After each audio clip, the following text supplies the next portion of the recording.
Welcome to The Explainer. Today, we're diving headfirst into something that is honestly a little unsettling. We're looking at this fascinating concept that keeps popping up throughout history, theology, and modern occult texts. We're talking about the idea of an unseen, highly organized network of dark influence. According to a pretty wide array of sources, there's this hidden syndicate operating just out of our peripheral vision, and its main target? Human consciousness. So let's just get right into it. Look at this quote from modern occultist Dominic Andrews. He says, "The battlefield of black magic is rarely fought with steel or fire. No, the weapons wielded by the cunning satanic practitioner strike from the unseen corridors of the mind. It is war in whispers." Wow, that really hits the nail on the head regarding what we're looking at today. We're investigating these claims from both ancient theology and modern esoteric manuals that suggest this hidden power structure isn't trying to conquer physical land. It's actively fighting for your mind. Section 1, The Invisible Conspiracy. Now, to really grasp how these texts claim this whole system operates, we have to start with the environment it supposedly lives in.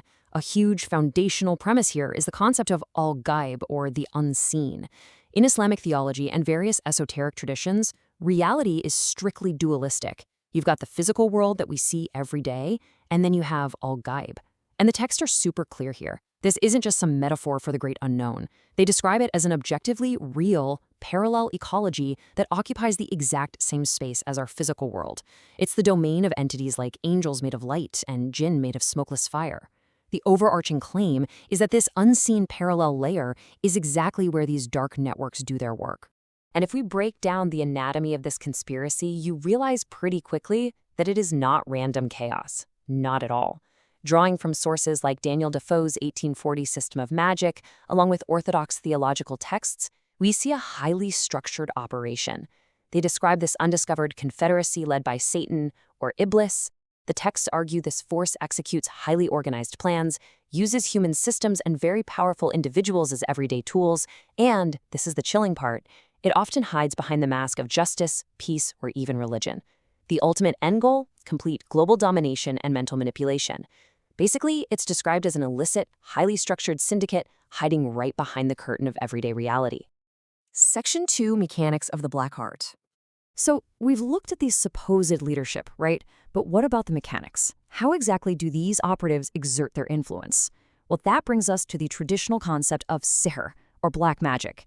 According to Islamic scholars like Ibn Qudama al-Maqdisi, sihr is essentially a binding agreement between a sorcerer and Satan. It uses knots, incantations, and hidden causes to distort reality and deceive victims, all without ever making physical contact. This ancient motif of literally blowing on knots and pulling invisible threads to bind people is a huge recurring symbol in these texts.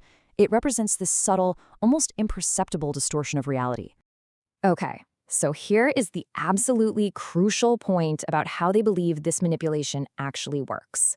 It introduces us to the esoteric concept of ilm el-huruf, which translates to the linguistic universe. In these mystical grimoires, the universe wasn't just, created out of nowhere. It was spoken into existence. Because of that, reality is viewed as essentially mathematical and linguistic. The alphabet isn't just a way for us to communicate. It represents the literal atomic building blocks of the universe. The staggering claim here is that reality operates on a divine source code. And practitioners of these dark arts believe that if they can just access this code, they can literally hack it and alter physical manifestations.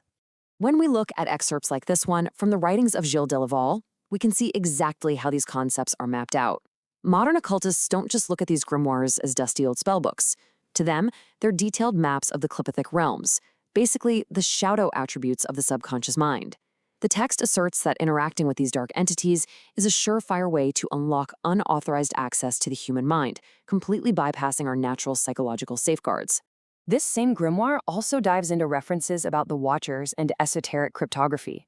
The text outlines how specific entities are linked mathematically, using something called gematria, to concepts of emotional, psychical, and physical bondage.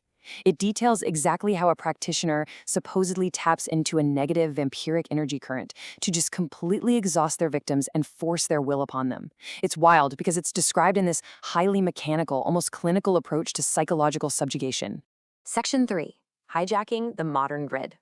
Now hold on to your hats, because this is where those ancient grimoires slam right into the 21st century.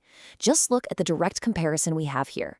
On the left side, you've got the ancient methods of Ser, blowing on physical knots, casting localized curses, using physical talismans. But over on the right, modern occultists like Dominic Andrews claim that the digital threads of our telecommunications grid have entirely replaced those physical knots. They are asserting that modern black magic literally piggybacks on Wi-Fi, 5G networks, cell towers, and fiber optic cables. They view our modern infrastructure as the absolute perfect apparatus for global ritual broadcasts. So according to these modern texts, the occultist doesn't even need to be in the same room as you anymore. These are their primary targets for what they call ritual broadcasts. Cell towers and 5G masts are allegedly used to cast wide urban anxiety spells. FM and AM radio transmitters are targeted for subconscious influence and leaving residual energy fields. They even claim institutional Wi-Fi routers, like the ones in schools or government buildings, are hijacked to saturate local areas. And it goes all the way up to cloud broadcasting, which is the idea of hosting audio or visual spell forms on global servers to infect the minds of anybody who downloads the files. How exactly do they deploy this? The source text outlines this really chilling step-by-step schematic for engineering what it calls a thought plague. Step 1, they form a group anchor, which is usually a shared sigil, image, or phrase. Step 2, they embed a psychological payload into something totally innocuous, like digital media, a scent, or public art. And step 3, the ultimate goal, is to infect enough minds so that the thought form achieves mass mind inertia. Basically, it becomes a viral, self-sustaining echo in the public consciousness that just keeps replicating itself. Section 4, networks of possession. If a thought plague is just about influence, this next layer goes way deeper into literal, distributed occupation. Notice how the texts define a possession network. They're not talking about your traditional movie-style single-person possession here. They describe a distributed psychic infrastructure. It's framed as an active, telepathic hive mind of human hosts, all linked through ritual to one central controlling will. The idea is that the sorcerer uses these human minds as vessels and relay points, creating this massive, interoperable system of shared actions. The manual we're referencing actually gives exact instructions for constructing this multi-bodied circuit, which they call the infernal grid. As you can see, it starts by choosing a master sigil that heavily encodes the practitioner's dominion and intent.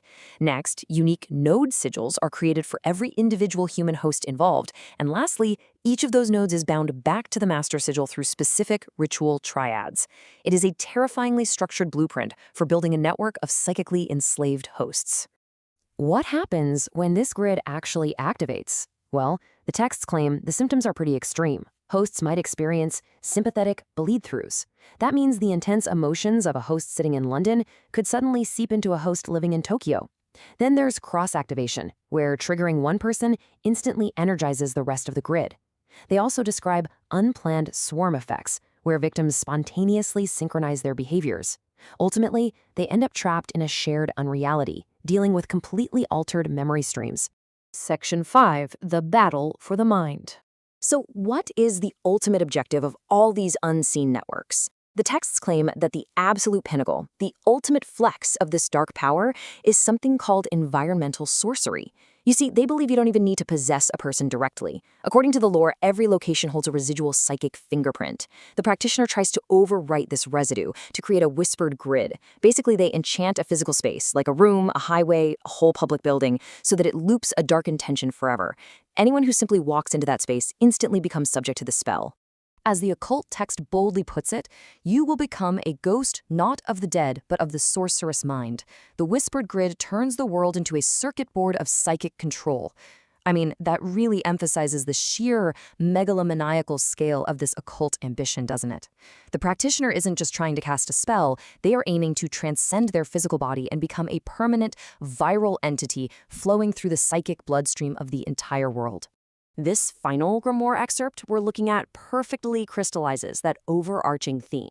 It defines this specific brand of black magic as a deeply ego-based pursuit.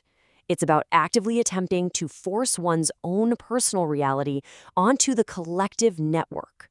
It is literally the placement of unauthorized, disruptive energy currents right into the delicate web of human consciousness, completely overriding free will just to serve the practitioner's hidden agenda. Which leaves us with a pretty profound question to wrap up this explainer. If the ultimate battlefield really is human consciousness, And if our modern technological grids are merely the newest conduits for ancient unseen forces like these texts claim, then how much of our reality and how many of our thoughts are truly our own? It's a question that definitely forces us to examine the invisible threads that might just be trying to pull our strings.